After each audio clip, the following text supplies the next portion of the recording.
ये क्या बोला आपने? हीरामणी। અમે ધર્મશાળામાંથી વહેલી સવારે ઉઠી ચા અને ગરમા ગરમ નાસ્તો કરવા માટે નીકળ્યા છે. ચાલો તમને પણ બતાવીએ કે અહીંયા શું શું અવેલેબલ છે. સવારથી જ ધમધમાટ ચાલુ થઈ જાય છે. क्या प्ले?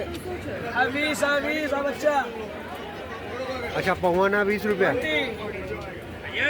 खमण 20 અને આ 50.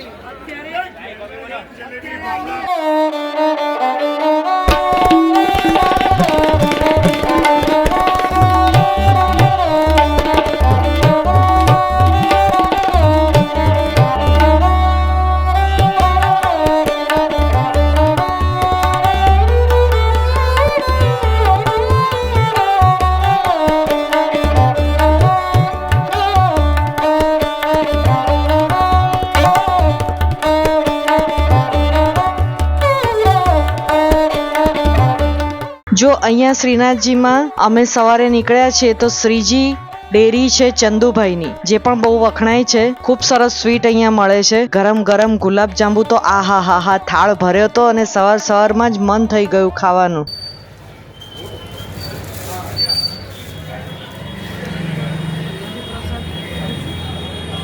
चाचा ये रबड़ी है ना? ये रबड़ी, वो रसगुल्ला, ये स्पेशल कलाकंद है। एक पड़िया का क्या है? रबड़ी का 40 रुपये। ये भी 40 है, ये सब 40 है, वो 50 रुपये। अच्छा, ये क्या बोला आपने? हीरामणी। हीरामणी मेरा स्पेशल आइटम, आपका स्पेशल है ऐसा?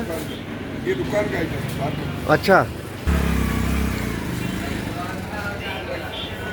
જનરલી છે ને રબડી બહુ જ ગળી આવે છે, પણ આમની છે ને ઓરિજિનલ ઉકાળીને જે મીઠાશ આવે ને એ છે. મોઢું ભાંગી જાય એવી મીઠી નથી. મોઢું ભાંગી જાય એવું નથી. અને આ ક્વોલિટી પણ જુઓ.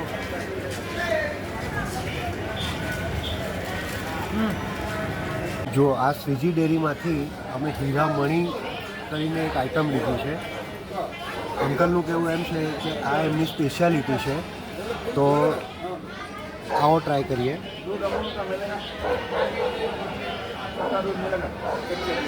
એકદમ સ્પોન્જી છે.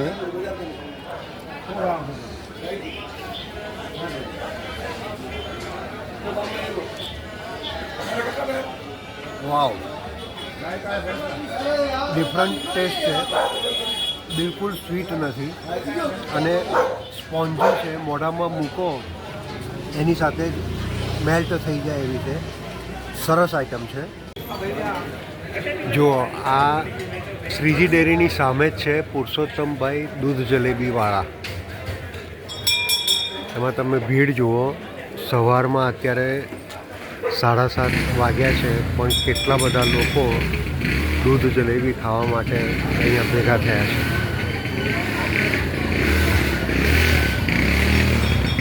ગરમ નાસ્તો પણ મળે છે.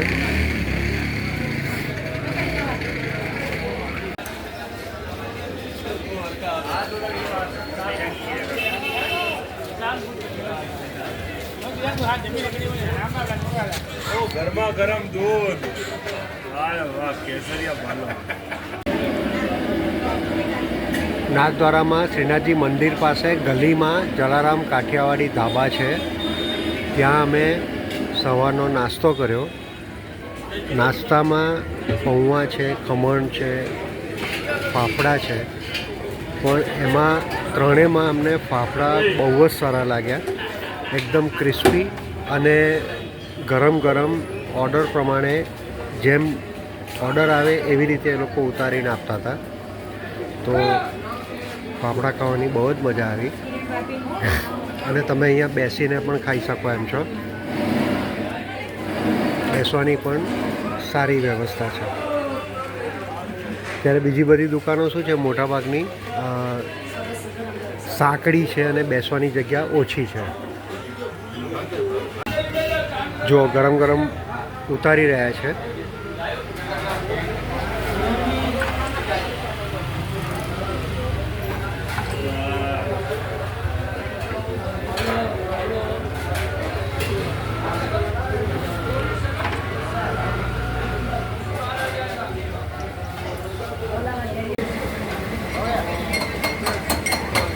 ये केसर वाला दूध पीने के लिए आए हैं। 40 रुपए का ग्लास है, गर्मा गर्म दूध है।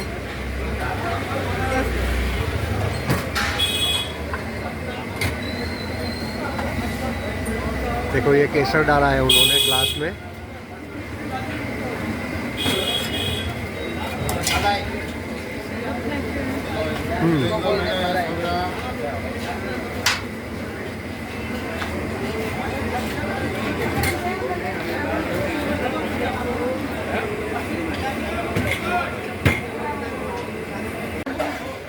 जो आ पुरुषोत्तमभाई दूध जलेबीवाળાની જે દુકાન છે એ 111 વર્ષથી પણ જૂની છે।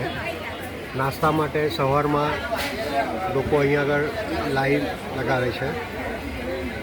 ગરમ ગરમ જલેબી, કચોરી, ફાફડા, ગુલાબજાંબુ, ચમચમ, માલપુઆ પણ અહીંયા મળે છે।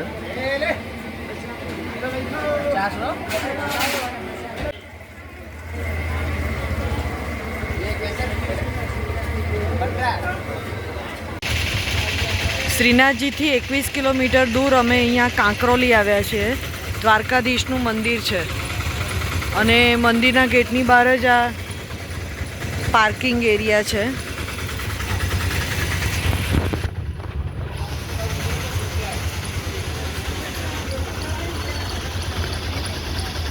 હવેલી ટાઈપની બાંધણી છે।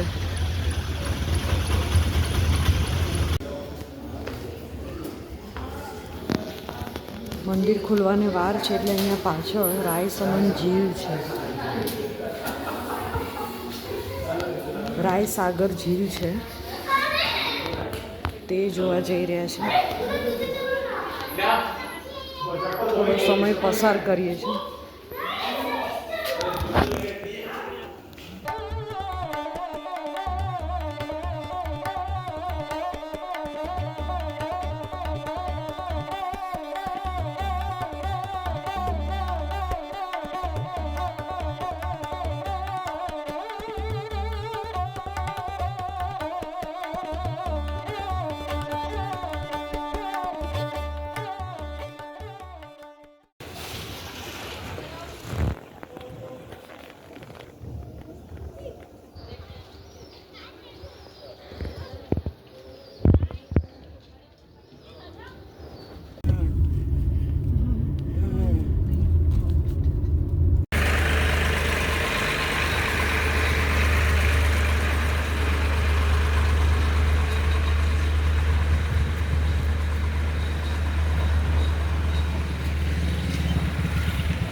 નાથદ્વારામાં આ જે તમને પાછળ પર્વત દેખાય છે એ ગિરિરાજ પર્વત છે। એ ગિરિરાજ પર્વતની પરિક્રમા તમે 2 વ્હીલર કે 4 વ્હીલરમાં પણ કરી શકો છો। અહીંયાથી આ જે રસ્તો દેખાય છે એ ત્યાંથી પરિક્રમાની શરૂઆત થાય અને આખો રાઉન્ડ લઈ લગભગ 3.5 કિલોમીટરનો રૂટ છે। એ 3.5 કિલોમીટરનો રૂટ પતે એટલે આ જગ્યાએથી પાછા તમે મેઇન ગેટ ઉપર પાછા આવો। 4 વ્હીલર અમારી પાસે હતું એટલે 4 વ્હીલરની ફી 50 રૂપિયા છે। એ 50 રૂપિયામાં તમને એન્ટ્રી આપે અને તમે આ રીતે પરિક્રમા કરી શકો છો। તો નાથદ્વારા જ્યારે પણ તમે આવો ત્યારે એક વખત જો તમારે આ પરિક્રમા કરવી હોય તો તમે અવશ્ય એનો લાભ લઈ શકો છો। અહીંયા નાથદ્વારામાં મહારાજા ગુજરાતી થાળી ખૂબ વખણાય છે એવું અમે સાંભળ્યું હતું। તો અમે આવી પહોંચ્યા છે મહારાજા ડાઇનિંગ એન્ડ રેસ્ટોરન્ટમાં થાળી જમવા માટે। તો તમને જે સ્ક્રીન પર બતાવું છું એ થાળીનું મેનુ તો અહીંયા લખ્યું જ છે, પણ સાથે સાથે જે ડિટેલ્સ છે અહીંયા મહારાજામાં ઉતારવાની પણ વ્યવસ્થા છે। તો એ પણ ડિટેલ્સ તમે જોતા જાઓ અને નોટ ડાઉન કરવું હોય તો સ્ટોપ કરીને તમે સ્ક્રીનશોટ લઈ શકો છો। અહીંયા રાત્રિ રોકાણની પણ વ્યવસ્થા છે। વિડીયોમાં આટલે સુધી જો તમે આવી પહોંચ્યા છો તો પ્લીઝ તમને વિડીયો ગમતો હોય તો લાઈક કરવાનું ભૂલતા નહીં, અને હા, વિડીયોની નીચે કમેન્ટ તો ચોક્કસથી કરજો ને કમેન્ટને સ્વાઇપ કરશો એટલે હાઇપનું બટન આવશે, તો વિડીયોને હાઇપ પણ કરી દેજો જેથી વધુને વધુ લોકો સુધી આ માહિતી વિડીયોમાં આપેલી પહોંચી શકે. ગુજરાતી થાળીનો ભાવ અમને થોડો હાયર સાઈડ લાગ્યો અને ઠીક છે, જે દરેક જગ્યાએ સામાન્ય ટેસ્ટ હોય છે એ રીતનું જ હતું, કંઈ એક્સ્ટ્રા ઓર્ડિનરી ના લાગ્યું. એ જ રીતે દાળબાટી પણ અમને થોડી વધારે મોંઘી લાગી. એટલે જો તમને બીજા ઓપ્શન મળતા હોય તો તમે ચોક્કસથી ટ્રાય કરી શકો અને તમારે અહીંયા જમવું હોય તો પણ જમી શકો છો. આપણા ખિસ્સાને જે રીતે પરવડે એ રીતે આપણે ડિસાઈડ કરવું પડે.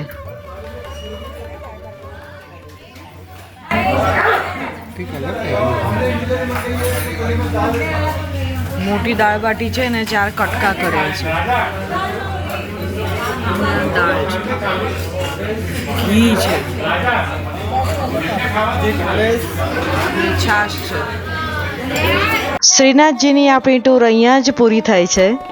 તો તમને આ વિડીયો કેવા લાગ્યા, માહિતી કેવી લાગી એ ચોક્કસથી જણાવજો. ફરી મળીએ એક નવા વિડીયો અને નવી જગ્યા સાથે. ત્યાં સુધી ઘૂમો ફીરો, ખાઓ પીઓ અને મસ્ત રહો યાર. અને હા, વિડીયો જોતા રહો. બધાને અમારા જય શ્રી કૃષ્ણ.